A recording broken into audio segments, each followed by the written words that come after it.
Shri Venkateswara gold తాకట్టులో ఉన్న మీ బంగారాన్ని విడిపించి కొనబడును. అన్న నమస్తే అన్న. నమస్తే నమస్తే బ్రో. అన్న ఇప్పుడు తెలంగాణలో వచ్చేసి ఉప ఎన్నికలు వస్తే మళ్ళీ మేమే అధికారంలోకి వస్తాము అని చెప్పేసి కోమటిరెడ్డి వెంకటరెడ్డి అన్నారు కదా, దాని గురించి మీరు ఏమంటారు? ఏదేమైనప్పటికీ కూడా కాంగ్రెస్ పార్టీ ఇంకా గవర్నమెంట్ ఫామ్ చేయదు, రాదు. పాపము కార్యకర్తలు కష్టపడి కష్టకాలంలో కూడా కార్యకర్తలు ఇలా కాంగ్రెస్ పార్టీని అధికారానికి తీసుకొస్తే గిట్ట 2 సంవత్సరాలు అయితే పార్టీ పదవులు లేవు. స్థానిక సంస్థల ఎలక్షన్ ఎప్పుడెప్పుడని చూస్తున్నప్పటికీ కూడా స్థానిక సంస్థల ఎలక్షన్ కూడా లేవు. కాబట్టి కంపల్సరీ కార్యకర్తలు నెక్స్ట్ గవర్నమెంట్కు పనిచేయరు.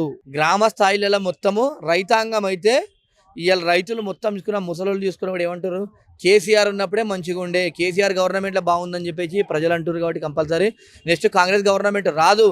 ఒక సర్పంచ్ ఎంపీటీసీ ఎలక్షన్ పెట్టే చేతగానోడు నెక్స్ట్ గవర్నమెంట్ ఏ విధంగా ఇస్తారు. ఈసారి కూడా వీళ్ళు గెలిచిన వాళ్ళు 42 మంది సింపత్తోని గెలిచారు. 4-5 సార్లు ఓడిపోయారు. కాబట్టి అది ఒకసారి వేద్దాం పాపం గెలడని చెప్పేసి అట్లా వేసారు తప్ప వీళ్ళ మీద ఏదో వీళ్ళు చేస్తారని చెప్పేసి ఓట్లు వేయలేదని చెప్పి తెలియజేస్తున్నాం. అంటే ఎందుకు అంటున్నారు ఆ విధంగా? ఇప్పుడు ప్రజల్లో మాత్రం కాంగ్రెస్ అంటే మంచి అభిప్రాయం ఉంది. ఉచిత బస్సే కావచ్చు, హైడ్రానే కావచ్చు, లేదంటే రైతు భరోసానే కావచ్చు, ఇలాంటివి చూస్తే అన్నీ కూడా బాగానే ఉన్నాయి కదా ప్రజల్లో. ఏదేమైనప్పటికీ కూడా కాంగ్రెస్ గవర్నమెంట్కు పరిపాలన రాదని ప్రజలకు అర్థమైంది. ఏది చక్కగా చేసిరండి, ప్రతి సంక్షేమం కూడా సగం సగం సగం, ప్రతిది కూడా సగం సగమే, ఆఫ్. ఇలా ఏది చూసుకున్నా కూడా ఏదేమైనప్పటికీ కూడా ఇలా ఉత్సాహ బస్సులో ఇలా మహిళలే అంటారు, ఈ ఫ్రీ బస్ ఎందుకు పెట్టిరంటారు. ఇలా మహిళలు చెడుతారు ఇలా తెల్లారులేస్తే. అట్లాంటిది ఇలా వీళ్ళు ఎన్ని చేసిన చెప్పినా కూడా కాంగ్రెస్ గవర్నమెంట్ పని అయిపోయింది. వాళ్ళతోని ప్రజలకు అర్థమైపోయింది, వీళ్ళ చేతగాని వాళ్ళని చెప్పేసి ప్రజలకు అర్థమైపోయింది. కాబట్టి కంపల్సరీ నెక్స్ట్ గతంలో అయితే వీళ్ళు ప్రతిపక్షాలు ఉన్నప్పుడు వీళ్ళకి పైన 20 సీట్లు వచ్చినాయి కదా, ఈసారి 10 సీట్లు కూడా రావని చెప్పి తెలియజేస్తున్నా. ఒకవేళ నిజంగా ఇప్పుడు బై ఎలక్షన్స్ వస్తే ఏ పార్టీ గెలుస్తుంది అనుకోవచ్చు? బై ఎలక్షన్ అయితే కంపల్సరీ బీజేపీ టీఆర్ఎస్ మధ్యలోనే ఉంటుంది పోటీ తప్ప కాంగ్రెస్ పార్టీ 3rd పొజిషన్కి వెళ్ళిపోయే అవకాశం ఉంటుంది.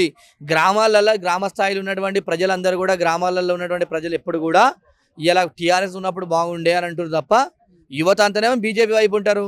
ఇంకా కాంగ్రెస్కి ఎవరు ఓటు వేస్తారండి? ఈ కంపల్సరీ బీజేపీ టీఆర్ఎస్ మధ్యలో ఉంటుంది తప్ప ఈ కాంగ్రెస్ మొత్తము 3rd పొజిషన్కి వెళ్ళే అవకాశం 100% కనిపిస్తుంది. బై ఎలక్షన్స్ ఇప్పుడు 10 ఎలక్షన్ 10 మంది ఎమ్మెల్యేలకు సుప్రీంకోర్టు కూడా తీర్పిచ్చి స్పీకర్ గారు. కాబట్టి కంపల్సరీ బై ఎలక్షన్ అయితే 100% బీజేపీ టీఆర్ఎస్ మధ్యలో పోటీ ఉంటుంది తప్ప అసలు కాంగ్రెస్ పార్టీ అనేది పోటీ కూడా రాదు. మనం గతంలో చూసుకుంటే కూడా హుజరాబాద్ ఎలక్షన్ ఎట్లా 3000 ఓట్లు వచ్చినా గదే పరిస్థితి అయ్యే అవకాశం ఉంది. ఇప్పుడు జూబ్లీ హిల్స్ ఎలక్షన్స్లో ఎవరు గెలవచ్చు అనుకోవచ్చు? ఏ పార్టీ గెలవచ్చు అనుకోవచ్చు? జూబ్లీ హిల్స్లో క్యాండిడేట్ గిట్ట నవీన్ యాదవ్ గారు లాంటి బీసీ నాయకునికి యువకుని గిట్ట టికెట్ ఇచ్చే గిట్ట బాగుంటుంది. కాంగ్రెస్ గెలుస్తుంది తప్ప లేదా వేరే వాళ్ళకి ఎవరికి ఇచ్చినా కూడా బీజేపీ గెలిచే అవకాశం 100% కనిపిస్తుంది. ఇక్కడ బీజేపీ గెలిచే అవకాశం కూడా ఎక్కువ ఉంది. ఎందుకంటే మనం చూసుకుంటే ఇక్కడ ఆంధ్ర సెటిలర్స్ ఎక్కువ కాబట్టి ఆంధ్రప్రదేశ్లో ఉన్నటువంటి ఎఫెక్షన్ ఇక్కడ కంపల్సరీ కనిపిస్తుంది. ఎందుకంటే వైఎస్ఆర్సీపీ మన జనసేన కానీ తెలుగుదేశం కానీ అదేవిధంగా బీజేపీ కానీ 3 పొత్తున్నాయి. కాబట్టి మళ్ళీ ఈ కూటమికి టికెట్ వస్తే గట్రా బీజేపీ గెలిచే అవకాశం స్పష్టంగా అనిపిస్తుంది. అంటే ఇప్పుడు టీఆర్ఎస్ వచ్చేసి ఎంపీ ఎలక్షన్స్లో గెలవలేదు. సో కాబట్టి అలాంటి గెలవని పార్టీ మళ్ళీ ఉప ఎన్నికల్లో అంటే బై ఎలక్షన్స్ వస్తే గెలుస్తుందని ఏ విధంగా అంటారు? ఎందుకంటే ఎంపీ ఎలక్షన్స్ ఎప్పుడు అయిపోయినాయండి, ఎమ్మెల్యే ఎలక్షన్ అయిపోయిన తర్వాత ఒక 6 మంత్ లోపు అయిపోయింది. అరే పరిపాలన చూద్దాం, వీళ్ళకి ఇప్పుడే అవకాశం ఇచ్చినాక అని చెప్పి చూసిర్రు. 1 2 బీజేపీ అనేది కూడా ముఖ్యంగా బీజేపీ 8 స్థానాలు కూడా ఎందుకు గెలిచిందంటే మందకృష్ణ గారు సపోర్ట్ చేయడం వల్ల 8 స్థానాలు గెలిచిందండి. ఎందుకంటే మందకృష్ణ గారు స్పష్టంగా ఎంఆర్పిఎస్ బ్యాక్గ్రౌండ్ చాలా ఉంటుంది.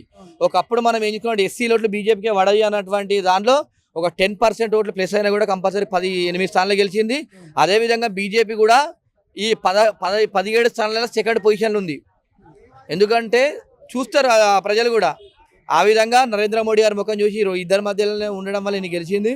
ఏదేమైనప్పటికీ కూడా నెక్స్ట్ ఇంకా కాంగ్రెస్కు అవకాశం లేదు. కాంగ్రెస్ కూడా చూసిన 8 స్థానాలు అధికార పార్టీకి 8 స్థానాలు అంటే చాలా వెనుకబడిపోయినట్టే. ఆ విధంగా ఉంది. కంపల్సరీ ఏదేమైనా 2 పార్టీల మధ్య బలం ఉంటుంది. బీఆర్ఎస్ కూడా గ్రామాలలో రైతాంగం అయితే బీఆర్ఎస్కి ఇస్తారు, ముసలోళ్ళు అయితే కంపల్సరీ బీఆర్ఎస్ కొట్టేసే అవకాశం చాలా కనిపిస్తుంది. అంటే ఇప్పుడు ఊళ్ళల్లో స్థానిక ఎన్నికలు ఎప్పుడు రావచ్చు అనుకోవచ్చు? స్థానిక ఎలక్షన్ పెట్టారండి వీళ్ళతో పెట్టే దమ్ము లేదు. ఒక కాని పనిని మనతో సాధ్యంగా అన్నటువంటి పనిని తీసుకొని ఇలా ఆల్రెడీ బీసీ నినాదం అని చూసుకుంటే 42% అనేది 7 రాష్ట్రాలు కూడా ఆల్రెడీ 7 రాష్ట్రాలు కూడా చేసినాయి. 7 రాష్ట్రాలు చేసినప్పటికీ కూడా సుప్రీంకోర్టు కొట్టేయడం జరిగింది. వీళ్ళు కాదని తెలిసి కూడా బీజేపీని ఏ విధంగా ఎత్తి పొడిచాలి, బీజేపీని ఏ విధంగా అయితే బదనాం చేయాలని చెప్పేసి వీళ్ళు కావాల్సుకొని అటుగా ముందడికి పోతారు తప్ప అట్లా చేయడం వల్ల మీ పార్టీ కార్యకర్తలు నష్టపోతుర్రు. ఇవాళ మీ పార్టీ కార్యకర్తలు అదేవిధంగా ప్రజలు కూడా మిమ్మల్ని చూసి చూసి విసుకొచ్చి నియమయ్యలను ఇంకోసారి రానియద్రాబాయ్ అని చెప్పి ఓట్లు వేయరు తప్ప మీకు ఓట్లు వేయడానికి ప్రజలు కూడా చూస్తలేరు. ఎందుకంటే మీరు ఇంత లేట్ చేస్తే గవర్నమెంట్లో ఒక్క స్థానాలు కూడా గెలవాయని చెప్పి తెలియజేస్తున్నా.